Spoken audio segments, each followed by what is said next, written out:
Welcome to this particular video tutorial students. और पिछले दो वीडियो से हमने पढ़ लिया है कि डी टू ए कन्वर्टर क्या होता है। इसके बाद में हमने पढ़ लिया है एक specific digital to analog converter DAC 0800।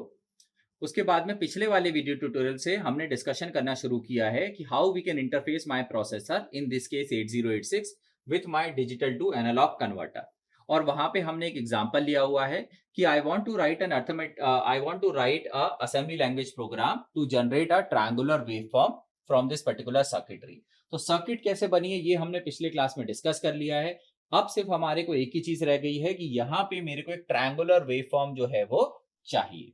और हमने यहाँ पे एक फॉर्मूला लिखा हुआ था। ठीक, वो फॉर्मूला जो है वो क्या बताता है कि जो आउटपुट करंट है या आउटपुट वोल्टेज है वो डिपेंडेंट होता है कि यहाँ पर आप क्या डेटा दे रहे हैं। तो जितना कम डेटा आप यहाँ पे देंगे उतना ही कम करंट आएगा, उतना ही कम वोल्टेज आएगा। और जितना ज्यादा बड़ा नंबर आप यहाँ पे देंगे उतना ही ज्यादा करंट की वैल्यू आएगी आई आउट की, उतना ही ज्यादा जो है वो मेरे पास में ये रैंप सिग्नल या मेरे पास में जो आउटपुट वोल्टेज है वो मेरे को दिखाई देगा। तो सिंपल सा काम है, ट्रायंगुलर वेवफॉर्म जनरेट करनी है तो उसको अपन समझते हैं। ठीक, अब आपको इसमें सबसे पहला काम है कि CWR के अंदर वैल्यू कितनी पहुंचानी है, आपको 80 पहुंचानी है हेक्साडेसिमल में।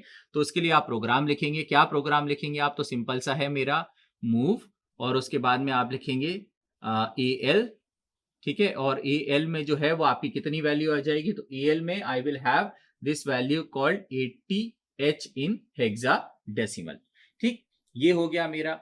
अब 80H पहुंचाने के बाद में ये वैल्यू मुझे कहां पहुंचानी है? ये वैल्यू मुझे पहुंचानी है कंट्रोल वर्ड रजिस्टर पे। तो उसके लिए जो है मैं अगला वाला इंस्ट्रक्शन लिखूंगा विच इज वेरी सिंपल। तो आपको लिखना है आउट, और आउट के बाद में जो है आपको ये वैल्यू कहां पहुंचानी है? तो ये वैल्यू आपको पहुंचानी है कंट्रोल वर्ड रजिस्टर के अंदर। तो मैंने लिखा CWR, कहां से पहुंचानी? AL से पहुंचानी है।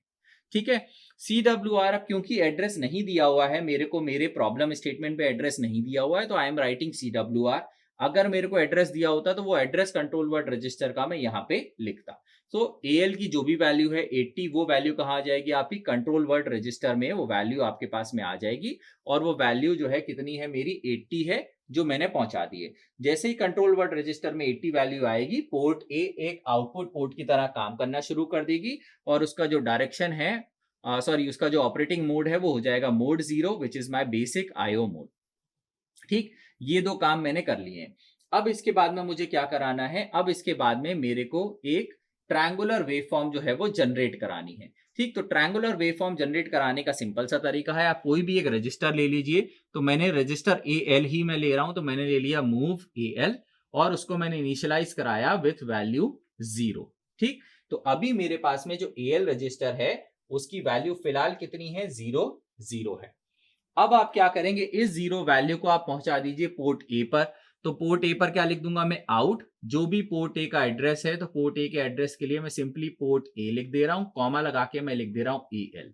ठीक, तो AL की जो वैल्यू है 0, ये वैल्यू मैंने सबसे पहले लिखी मेरे 8255 पर। तो आपके प्रोसेसर में वैल्यू आई 0, वो वैल्यू इस पोर्ट A पर आई, और वही वैल्यू आपकी DAC पर चली गई।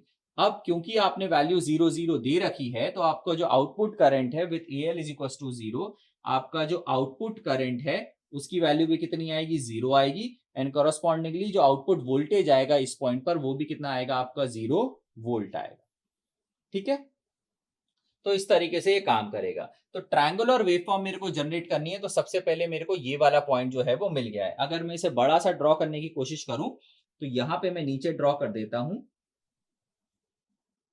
ठीक है, तो ये है मेरा आउटपुट वोल्टेज V0, और इनिशियली अभी इसकी वैल्यू कितनी है? 0 है, इस डॉट पर है।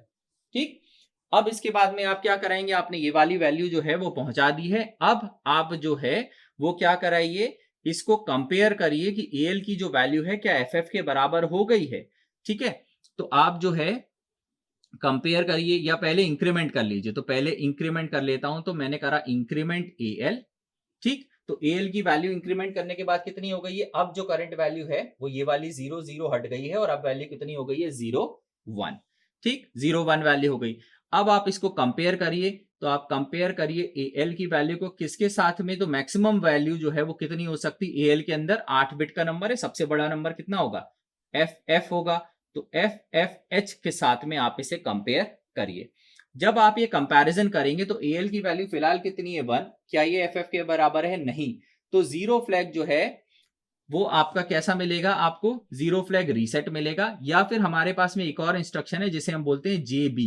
JB stands for jump if below. तो यानी AL का जो नंबर है अगर वो छोटा है FF से, AL में जो नंबर है वो FF से छोटा है, तो आप जंप कर जाएंगे। कहां कर जाएंगे? तो मैं लिख देता हूं बैक, और बैक पे मैं यहां लिख दूंगा इस आउट के सामने, तो मैंने यहां लिख दिया BACK बैक। अब यहां पे क्या हो रहा है समझिए आप। तो AL की कितनी वैल्यू हो गई थी? 1 जो वैल्यू है वो मैंने कहा पहुंचा दी पोर्ट ए में। तो अब आपने 0 की बजाय क्या वैल्यू पहुंचाई? 0 1। यही वैल्यू आपको यहां पे दिखाई देगी 0 1, यही वैल्यू आपको यहां पे दिखाई देगी 0 1। और अब आपका जो आउटपुट करंट है वो भी बढ़ जाएगा, और आउटपुट जो वोल्टेज है आपका वो भी बढ़ जाएगा। तो आपकी ट्रायंगुलर वेव के अंदर अगला जो डॉट है वो बन गया है। इसी तरीके से फिर से आप क्या करेंगे? इंक्रीमेंट कराएंगे AL को। तो AL की अगली वैल्यू कितनी हो जाएगी आपकी? 0 2। क्या 0 2 FF के बराबर है? नहीं है। जंप इफ बिलो, तो बिलो है। Yes, AL is below the FF value. तो आप वापस कहां चले जाएंगे? यहां पे, और फिर से इस प्रोसेस को रिपीट करेंगे। तो अगली बार में 1 की बजाय 2 चले जाएगा, और फिर उसके कॉरस्पॉन्डिंग आपका जो आउटपुट वोल्टेज है वो बढ़ते जाएगा। ठीक है। इस तरीके से आपका जो AL है वो बढ़ बढ़ के कहां तक पहुंच जाएगा? 255 तक।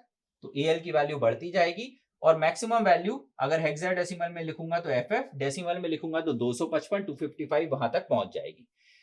जैसे ही AL की वैल्यू 255 होगी, वहां उस कंडीशन के पहले FE तक, जस्ट इसके ऊपर कौन सा नंबर आएगा? FE। ठीक है, तो फोकस ऑन FE।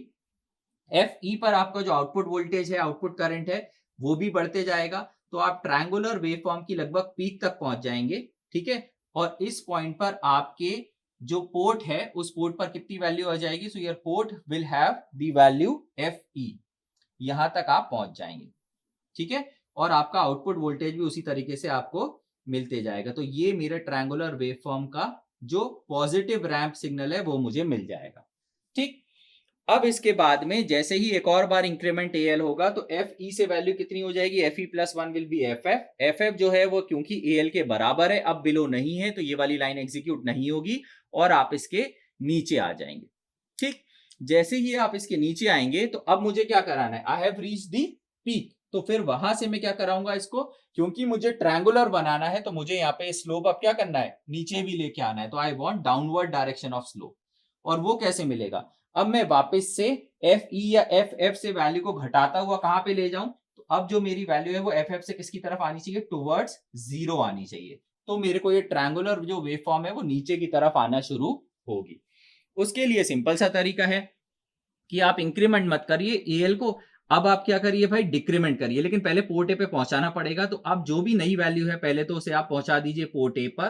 तो मैंने लिख दिया out port A comma AL। ठीक है, तो FF की वजह से भी जो वोल्टेज है वो भी आपका पहुंच जाएगा। So there is another peak, और ये वैल्यू कितनी आ जाएगी? FF। ठीक है, तो FE is not the peak, FF is the peak, क्योंकि मैंने आउट AL लिखा। तो ये वाली लाइन तो नहीं चली, लेकिन नीचे वाला आउट AL चला, और AL में उस समय पे मैक्सिमम वैल्यू कितनी थी? FF। वो पहुंच गई है। अब इसके बाद आप इस पीक से नीचे की तरफ आइए। तो इंक्रीमेंट की बजाय क्या कराइए? आप डिक्रीमेंट कराइए। किसी डिक्रीमेंट कराइए? आप AL को कराइए। ठीक है, और ये होने के बाद में फिर आपको क्या करना है? फिर से कंपेयर करना है। इस बार आप कंपेयर करिए किसको? फिर से AL को। लेकिन वैल्यू अब आप किससे कंपेयर करेंगे? वैल्यू अब आप कंपेयर करेंगे 0 इन हेक्साडेसिमल, क्योंकि मुझे FF से नीचे की तरफ जाना है और कहां तक पहुंचना है? मुझे 0 तक पहुंचना है। तो कंपेयर AL विद 0 कंपैरिजन कर लिया मैंने। कंपैरिजन करने के बाद में अब आपको क्या करना है? चेक करना है कि क्या AL की वैल्यू बड़ी है या नहीं है 0 से। तो उसके लिए आपका इंस्ट्रक्शन होता है JA, जंप इफ अबव। और अगर मेरा जो नंबर है वो बड़ा हुआ है, अबव है, तो फिर आप जो है वापस से इसको चलाएंगे। और लेट से मैंने यहाँ पे लोकेशन दे दी back_1, और वो मैं यहाँ पे लिख दूंगा। तो यहां लिख दिया मैंने back_1। ठीक है, और यहाँ पे लगा दिया कोलन। तो फिर से क्या होगा? AL की वैल्यू जो है वो 0 वो यहाँ सॉरी 0 नहीं, FF जो वैल्यू है डिक्रीमेंट होके FE हो गई। FE जो वैल्यू है वो यहाँ पहुंच गई। फिर से चलेगा तो अब आप जो है FF पे आपने शुरू किया, उसके बाद में आपका FE आया, उसके बाद एक और डिक्रीमेंट करेंगे तो FD आएगा। इस तरीके से आप नीचे की तरफ जाते जा रहे हैं टुवर्ड्स 0। उसके कॉरस्पॉन्डिंग जो करंट है तो अगर मैं बात करूंगा करंट की, तो करंट भी अपनी पीक जो वैल्यू थी, करंट की पीक वैल्यू थी, मैंने निकाली थी 1 मिली एम्पियर, कहीं पे लिखा है, यहाँ पे तो नहीं लिखा, लेकिन हमने पिछले वाले वीडियो ट्यूटोरियल में निकाला था, और वो भी किसकी तरफ जाएगी, टुवर्ड्स 0 मिली एम्पियर जाएगी। और इसके करस्पॉन्डिंग जो आपका आउटपुट वोल्टेज है वी आउट, वो भी अपनी मैक्सिमम वैल्यू कितनी हो सकती है भाई, तो यहाँ पे मैक्सिमम करंट है 1 मिली एम्पियर, 1 मिली एम्पियर को मैं मल्टीप्लाई करूंगा आर एफ के साथ में, विच इज 5 किलो, तो वी नॉट, वी आउटपुट की जो मैक्सिमम वैल्यू है वो कितनी हो जाएगी, I out maximum which is 1 milli ampere multiplied by R F which is my 5K। इसको सॉल्व करेंगे तो यह आ जाएगा आपका 5 वोल्ट। तो वी आउट जो है वो क्या हो जाएगा मेरा, 5 वोल्ट से 0 वोल्ट की तरफ जो है वो मूव करना शुरू करेगा। तो ये सभी चीजें अपने 0 की तरफ जा रही हैं। ठीक, इसी प्रोग्राम को आप बार बार चलाते रहेंगे, तो जैसे ही ये वैल्यू डिक्रीमेंट होकर 0 पे आ जाएगी, अब आप ट्रायंगुलर के बॉटम तक पहुंच गए, तो आपको ये वाला पोर्शन मिल जाएगा। ठीक है, so you are getting this line when you are transmitting 0, you are getting this peak when you are transmitting FF, you are again getting this bottom when you are again transmitting 0, और फिर से इसको repeat करना है। तो फिर से repeat करना है, तो यहां से प्रोसेस हम शुरू करेंगे। तो मैं लिख दूंगा भाई बिना कुछ भी कंडीशन लगाए जंप टू बैक, तो ये मुझे कहां भेज देगा, यहां पे, और फिर से प्रोग्राम जो है इन दोनों के अक्रॉस चलेगा। Again you will get this positive side of ramp, और जैसे ही वैल्यू वापस FF तक आएगी तो फिर ये वाला पोर्शन चलेगा, सॉरी ये वाला पोर्शन चलेगा, और ये जब पोर्शन चलेगा तो you will get the negative side of the rank. So this way the process will continuously repeat, और आपका ये जो पूरा का पूरा सेटअप है, it will start generating this triangular waveform till indefinite period of time. जब तक इस सर्किट के अंदर पावर है, जब तक ये प्रोग्राम एग्जीक्यूट हो रहा है, तब तक आपका D2A कन्वर्टर एक ट्रायंगुलर वेवफॉर्म जनरेट करता रहेगा। ठीक है, इसी तरीके से अब आप इसी प्रोग्राम को थोड़ा सा मॉडिफाई करके ट्राई करिएगा कि मुझे सॉटूथ वेवफॉर्म चाहिए, वो मैं आपको होमवर्क दे रहा हूं, तो थोड़ा सा इसी प्रोग्राम में, बल्कि इस प्रोग्राम को और छोटा करना पड़ेगा। तो सॉटूथ वेवफॉर्म क्या होती है, आपको पॉजिटिव राइज तो मिलता है, लेकिन उसके बाद नेगेटिव नहीं मिलता, सीधा आप कहां पहुंच जाएंगे, 0, फिर आप वापस इसको रिपीट करेंगे पॉजिटिव, और फिर आपका 0। तो ये कैसी वेवफॉर्म हो गई आपकी, सॉटूथ हो गई है, सॉटूथ वेवफॉर्म आपकी हो गई है। आपसे सॉटूथ बन जाए, इसके बाद में आप कोशिश करिए कि आप साइन वेव फॉर्म जनरेट करें। साइन वेव फॉर्म में आपको वैल्यूज निकालनी पड़ेंगी कि क्या वैल्यूज पास ऑन करनी है। तो किसी एरे के अंदर, किसी मेमोरी लोकेशन के अंदर आप निकाल सकते हैं साइन 0 की वैल्यू कितनी होती है, साइन 30 की, साइन 60 की, साइन 90 की। अकॉर्डिंगली फिर साइन 30, 60, 90 के लिए जो भी नंबर आएगा, उस नंबर के लिए यहाँ पे जो डिजिटल डेटा आएगा उसका नंबर आएगा, और वो नंबर आपको मेमोरी में स्टोर कराने पड़ेंगे। बाकी का प्रोग्राम सेम रहेगा कि एक बार नंबर आ गए तो नंबर आप एरे में से, मेमोरी में से कॉल करिए और उसको पोर्ट ए पर भेजते जाइए, तो साइन वेव जनरेट हो जाएगी। तो सॉटूथ बहुत ही सिंपल है, इसी को थोड़ा सा प्रोग्राम को छोटा करेंगे तो यू विल गेट सॉटूथ। ठीक, शायद आप में से कुछ लोग अब समझ भी गए होंगे, और साइनसॉइडल के लिए थोड़ी आपको रिसर्च करने की आवश्यकता पड़ेगी। तो ये भी दो जो हैं, आप इसी सर्किट डायग्राम से सिर्फ प्रोग्राम को थोड़ा सा चेंज करेंगे तो सॉटूथ भी मिल जाएगा, और मुझे अप्रोक्सीमेट साइनोसोडल वेव भी जो है वो मिल जाएगी। अब ये जो सभी वेवफॉर्म्स हैं, ये स्टेयर केस वेवफॉर्म मुझे मिलती है। मैंने यहां बनाया तो ट्रायंगुलर है, बट जितनी भी देर मेरा ये प्रोग्राम एग्जीक्यूट होगा, उतनी देर वेवफॉर्म इस तरीके से मिलेगी। तो पहले 0 पर, जब तक 0 था तब तक एक स्टेप, फिर 1 पर, फिर 2 पर, फिर 3 पर, फिर 4 पर, फिर 5 पर, फिर 6 पर, ऐसे करके मान लीजिए ये वाली वैल्यू है 255 या FF। ठीक है, और ये वैल्यू कितनी है आपकी, 0। तो मैंने बनाया तो अप्रोक्सीमेट ट्रायंगुलर है, ठीक, लेकिन एग्जैक्टली आपको ये स्टेयर केस मिलेगा, और ये जो डिले है, ये डिले है मेरा प्रोग्राम एग्जीक्यूशन टाइम।